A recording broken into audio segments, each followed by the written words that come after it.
Assalamualaikum warahmatullahi wabarakatuh.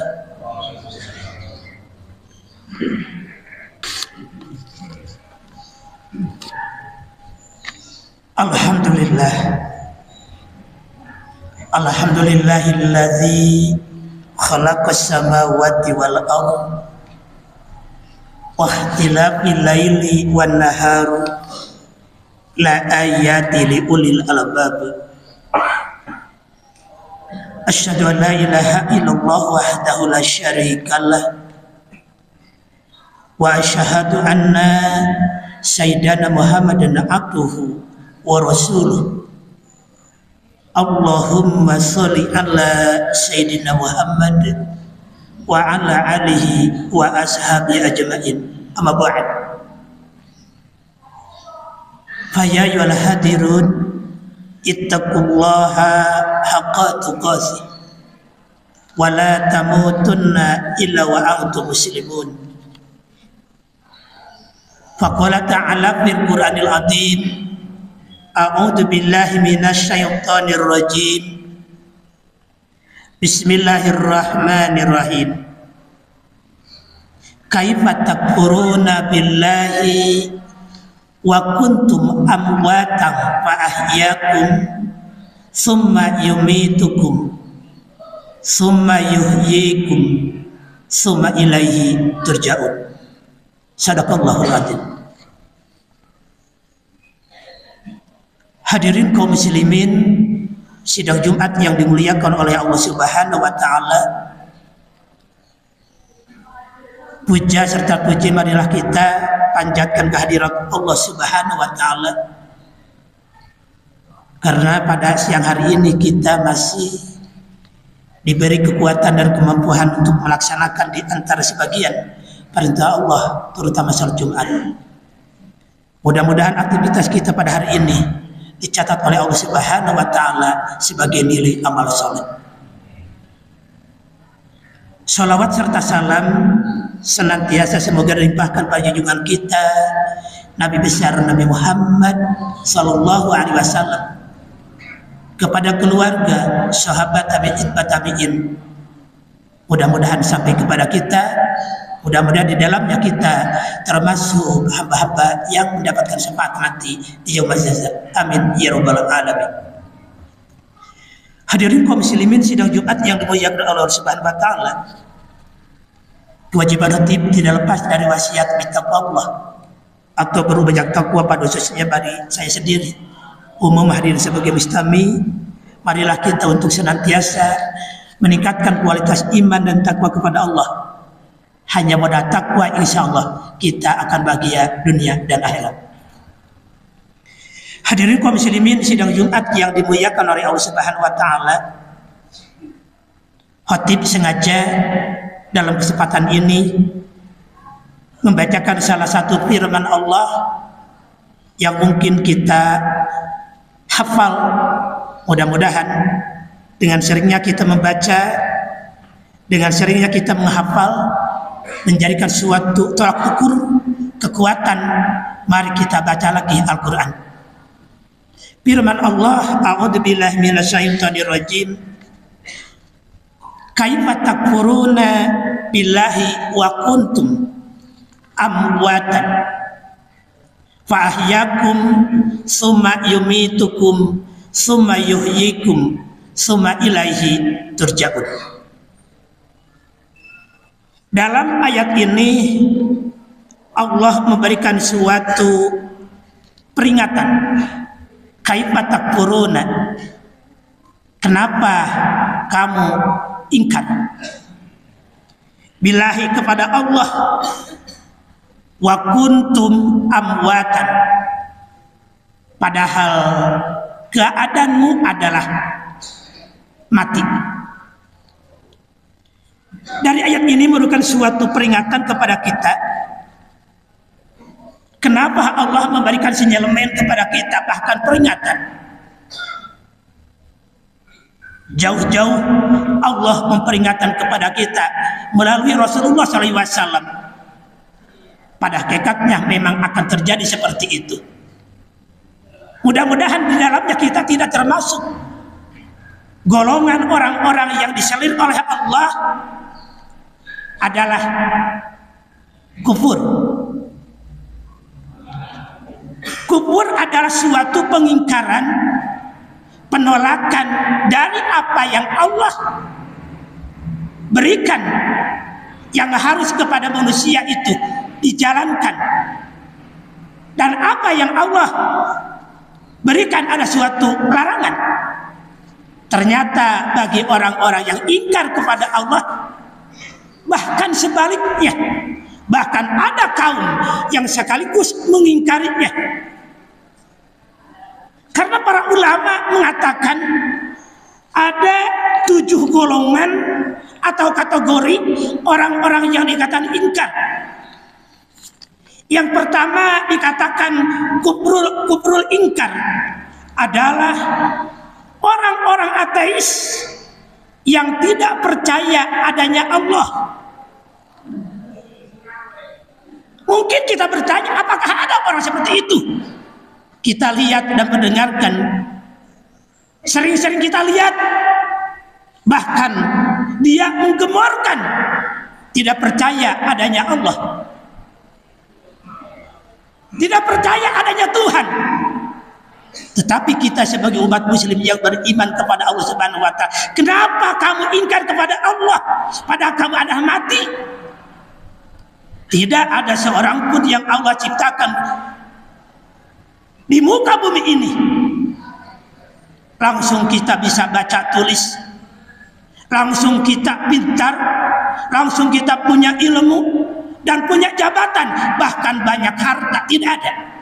Kalau kita perhatikan ayat Allah tadi, kaifa takfuruna billahi wa kuntum amwatan, penjelasan dari Allah terjemah kepada kita sebagai umat Islam yang beriman kepada Allah, kita jangan coba-coba ingkar atau bertanya lagi, karena kita yakini kita diciptakan oleh Allah Subhanahu wa ta'ala melalui ada syariat ibu dan bapak kita. Tidak itu saja, sebetulnya kita sebelum dimasukkan ditiupkan kepada ruh, kepada janin. Dikala 1 bulan, 2 bulan, 3, 4 bulan, Allah meniupkan ruh kepada janin tersebut, baru kita hidup di dalam alam rahim tersebut. Pada hakikatnya Allah mengatakan amwatan itu, semua yang Allah ciptakan terutama manusia itu semuanya adalah mati, ada di alam arwah tersebut Allah ciptakan. Mana pantas Allah memberikan kepada kita? Kalaulah ada antara orang yang mengatakan kufur ingkar, siapa, di mana, kapan, kemana? Kita dari mana, di mana dan kemana? Bagi orang yang beriman kepada Allah, di dalamnya kita sudah tidak ragu lagi. Kita diciptakan oleh Allah Subhanahu wa ta'ala melalui wasilah ibu dan bapak kita, adanya itu sekedar perantara untuk adanya alam rahim dengan ketentuan Allah. Alamnya Adam dunia kita lahir. Wallahu akhrajakum min butunikum, kata Allah, kami keluarkan dari rahim-rahim seorang ibu sampai kita seperti ini. Bukan putus seperti itu bagi kita. Kata Allah, sumia yumitukum, dikala kamu mati akan kami hidupan, yuhyikum. Seperti ini. Yang tentunya kita akan terjadi kullu nafsin dha'iqatul maut. Semua yang bernyawa terutama manusia akan mati lagi. Summa yumitukum, kata Allah, maka kami matikan. Boleh kita perhatikan dikala ayat Allah al-bayat jelas, muhkamat sekaligus kita mengerti dan tahu ainal yakin. Bisa dilihat kematian seseorang, bisa dilihat kematian keluarga, bahkan kita. Tetapi yang paling kita persiapkan, kenapa Allah Subhanahu wa ta'ala memberikan senyaliman kepada kita pertanyaan, kenapa kamu ingkar kepadaku, kata Allah. Karena banyak sekali yang termaktub adalah adanya orang-orang yang ingkar, tidak tahu menahu adanya Allah, maka kehidupannya dia mengatur diri sendiri, bahkan tidak percaya akan adanya kehidupan sesudah kematian. Tetapi kita sebagai umat yang beriman kepada Allah, kata Allah, summa yuhyikum, adalah kehidupan yang hakiki sesudah kita mati, hidup di dunia ini. Dan kita dimatikan oleh Subhanahu wa Ta'ala. Adanya alam barzah, sering kita lihat, sering kita antarkan, sering kita laksanakan saudara-saudara kita untuk mengantarkan jenazah dan dikubur oleh kita. Tetapi yang perlu kita yakinkan, sesudah kehidupan dan kematian adalah adanya siksa kubur dan siksa rahmat kubur. Maka bagi orang-orang yang beriman kepada Allah, yang membawa amal soleh dan membawa ketakwaan, insyaallah ta'ala dijamin oleh Allah Subhanahu wa Ta'ala di alam kuburnya, di alam barzahnya, dia mendapatkan rahmat dari Allah Subhanahu wa Ta'ala. Tapi yang paling mengerikan, dikala orang-orang yang kubur, dikala orang-orang yang ingkar, tidak mau akan menerima ketentuan Allah, bahkan melawan hukum Allah. Sering kita baca di kala doa tasyahud, kita mengatakan Allahumma inni a'udzubika min adzabil qabri. Kita berlindung kepada dari apa? Siksa kubur. Sampai-sampai Rasulullah Sallallahu Alaihi Wasallam dalam hadisnya mengatakan, sungguh indah orang-orang yang beriman dan bertakwa kepada Allah, dia mendapatkan rahmat kubur, dia mendapatkan cahaya di alam kuburnya. Ternyata bagi orang seperti itu cikal bakal keselamatan menuju akhirat. Dan sebaliknya, kata Rasul, sungguh celaka bagi orang-orang yang ingkar kepada Allah, orang-orang yang munafik kepada Allah, orang-orang yang tidak mau bahkan melawan hukum Allah. Dia mendapatkan azab di dalam kuburnya, itulah cikal bakal mendapat siksa nanti di akhirat. Na'udzubillah min dzalik. Hadirin kaum muslimin, sidang Jumat yang dimuliakan oleh Allah Subhanahu wa Ta'ala. Kubur yang kedua adalah kubur juhud. Siapa yang ada pada dirinya kubur juhud? Dia percaya adanya Allah, tetapi dia membangkang, tidak mau akan perintah Allah. Siapa itu?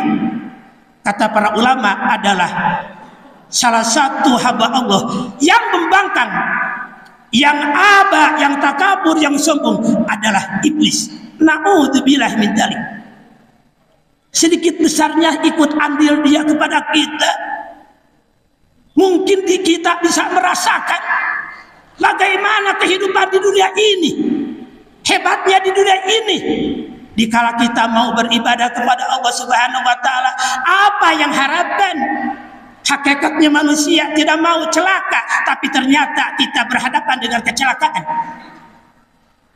Sebetulnya manusia hakikatnya mau senang, tapi ternyata manusia itu senang-senang berbuat kesalahan. Karena iblis selalu menggoda dan menggoda kepada kita. Jangan lupa, jangan merasakan kita tenang-tenang. Apalagi kita akan melaksanakan kebaikan, mau melaksanakan kebaikan, ternyata di sana banyak sekali rintangan-rintangan yang menggoda kepada kita, yang menghalangi kepada kita.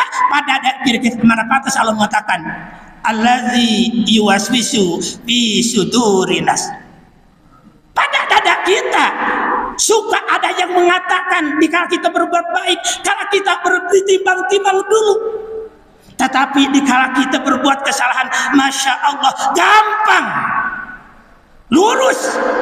Itu karena setan membujuk kita supaya kita berbuat kemaksiatan. Na'udzubillah min dzalik. Yang ketiga, kufrul ahlil kitab. Orang-orang yang ingkar. Tahu dalam kitab Injil, tahu dalam kitab Taurat, tahu dalam kitab Zabur, apa yang Allah turun dalam kitab-kitab, mengetahuinya, tetapi dia tidak mau. Apalagi dengan turunnya Al-Quran, maka bagi orang yang ahli kitab tersebut tidak mau mengimaninya. Apalagi dengan datangnya Rasulullah Shallallahu Alaihi Wasallam, penyampai risalah Allah yang sempurna, ternyata orang ahli kitab tidak mau menerimanya, bahkan membohongkannya. Yang keempat adalah kufrun nifaq, adalah orang-orang zindik atau orang-orang yang munafik. Kita perhatikan dan paham berapa ayat yang Allah kemukakan dalam Al-Quran. Dalam surat Al-Baqarah yang paling banyak adalah ayat-ayat yang mengemukakan, menginformasikan gambaran-gambaran orang yang munafik kepada Allah Subhanahu wa Ta'ala. Itulah kufur nifaq, orang yang munafik.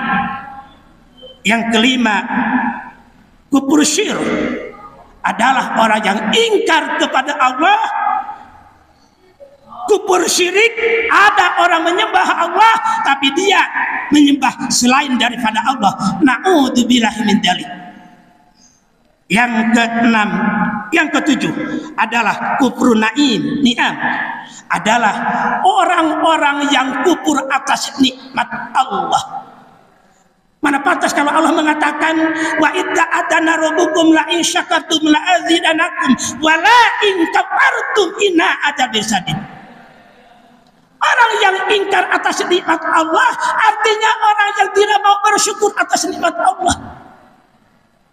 Baru orang-orang tersebut mengatakan syukur kepada Allah dikala Allah memberikan harta yang banyak. Bahkan bukan syukur lagi.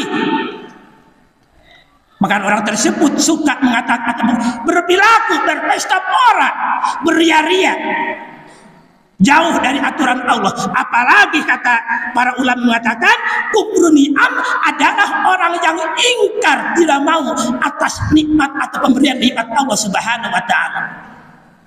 Bahkan banyak sekali di antaranya manusia-manusia, orang-orang baru dia mengatakan mempunyai rezeki dikala Allah memberikan banyak harta, tetapi tidak pernah bersyukur atas nikmat Allah. Orang tersebut dikala Allah dikurangi nikmat harta, nikmat ilmu, nikmat kesehatan, padahal hakikatnya pada diri kita banyak sekali yang perlu kita syukuri. Kenapa demikian? Bagaimana kita nikmat lisan? Kalau Rasul mengatakan Allahumma tahhiru fami, mintalah kepada Allah untuk suci lisan kita. Artinya orang yang syukur kepada Allah, yang selalu lisannya digunakan untuk mengatakan kebaikan-kebaikan. Tidak ada ucapan-ucapan yang kotor, karena tahu dikala yang dilontarkan ucapan kotor adalah suatu pekerjaan atau dosa di hadapan Allah Subhanahu wa Ta'ala. Yang paling akhir adalah kufur ridha, orang yang ingkar. Na'udzubillahi min dzalik. Kita perhatikan kenapa Allah mengatakan orang banyak yang ingkar kepada Allah. Pada dia mati, kami akan hidupkan, kami akan matikan, dan kami hidupkan, dan kembali dikumpulkan kepada kami. Artinya mudah-mudahan tidak terjadi pada lingkungan kita. Kita diperlihatkan oleh Allah, kita diperingatkan oleh ayat-ayat kauniyah. Padahal ayat kuliah Allah sudah banyak sekali ayat-ayat membintonkan. Bagaimana Allah minta memperhatikan ayat-ayat yang kauniyah? Saya perhatikan, Pak. Kalaulah para ilmuwan mengatakan akan terjadinya gempa bumi, Selat Sunda 8,9, akan terjadinya tsunami, Masya Allah. Lihat di televisi orang-orang seperti mengatakan itu. Tapi pernahkah dikala Allah Subhanahu wa Ta'ala lebih dulu memperingatkan kepada kita, terutama Jawa Barat, bagaimana Pangandaran, bagaimana Cianjur, bagaimana Garut, bagaimana Sukabumi. Itulah peringatan-peringatan dari Allah. Karena kita perhatikan kufur ridha, apalagi orang yang ingkar mau sudah ridho menukarkan keimanan dan keislaman, coplok iman, murtad kepada Allah, keluar daripada Islam. Karena apa? Cuma perut. Banyak sekali orang-orang seperti itu. Kalau kita perhatikan, Allah memperingatkan dalam ayat tadi, ayat Al-Baqarah 28. Mudah-mudahan kita tidak termasuk orang-orang yang termasuk dalam 7 kategori tadi. Apalagi kita berani menukarkan keimanan, menukarkan keislaman. Karena kita semua akan mati. Bagi umat Islam yang beriman kepada Allah Subhanahu wa Ta'ala, jangan disamakan dengan orang-orang kafir, apalagi dengan binatang.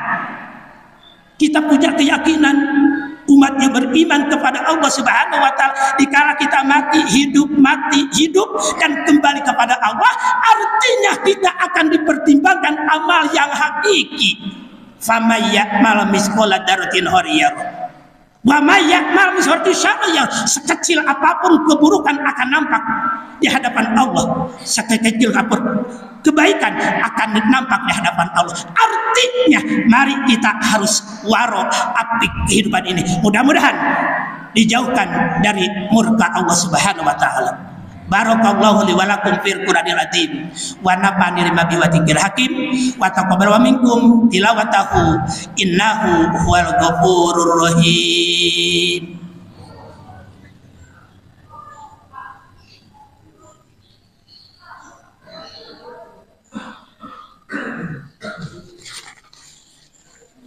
Alhamdulillah, alhamdulillahirabbil alamin. Wassalatu wassalamu ala asyrafil anbiya'i wal mursalin wa ala alihi wa ashabihi ajma'in. Asyhadu an la ilaha illallah wahdahu la syarika lah wa asyhadu anna sayyidana Muhammadan abduhu wa rasuluh. Allahumma shalli ala sayyidina Muhammad wa ala alihi wa ashabihi ajma'in. Amma ba'd. Faya ibadallah usikum wa nafsi bittaqwallah faqad fazal muttaqun. Faqala ta'ala fil Qur'anil azim, a'udzu billahi minasyaitonir rajim. Bismillahirrahmanirrahim. Ya ayyuhalladzina amanu taqullaha wa la tanzur nafsum ma qaddamat liqad wa taqullaha innallaha khabirum bima ta'malun. Faqala aidan fi ayatil ukhra, innallaha wa malaikatahu yusholluna 'alan nabi ya ayyuhalladzina amanu sallu alaihi wa sallim taslima. Allahumma shalli wa sallim wa barik amin ya rabbal alamin. Allahumma ighfir lil mu'minina wal mu'minat wal muslimina wa muslimat al ahya'i minhum wal amwat innaka sami'un qaribun mujibud da'wat wa qadiyal hajat. Rabbana taqabbal minna innaka antas samiul alim wa tub alaina innaka antat tawwabur rahim. Rabbana dhalamna anfusana wa illam taghfir lana wa tarhamna lanakunanna minal khasirin. Rabbi ij'alni muqimas sholati wa min dzurriyyah. Rabbana wa taqabbal du'a. Rabbana ighfirli wa li walidayya wa lil mu'minina yauma yaqumul hisab. Allahumma inni dhaifun faqawini wa ini zalilun fa'azini wa ini fakirun warzuqni. Rabbana la tuzigh qulubana ba'da idh hadaitana wa hab lana min ladunka rahmah innaka antal wahhab. Rabbana atina fid dunya hasanah wa fil akhirati hasanah wa qina azabannar. Ibadallah, innahu ya'muru bil adli wal ihsan wa ita'i dzil qurba anil fahsya'i wal munkar wa baghi lakum la'allakum tadhakkarun. Fadhkurullaha wa dzikrullahul akbar wallahu ya'lamu ma tasna'un.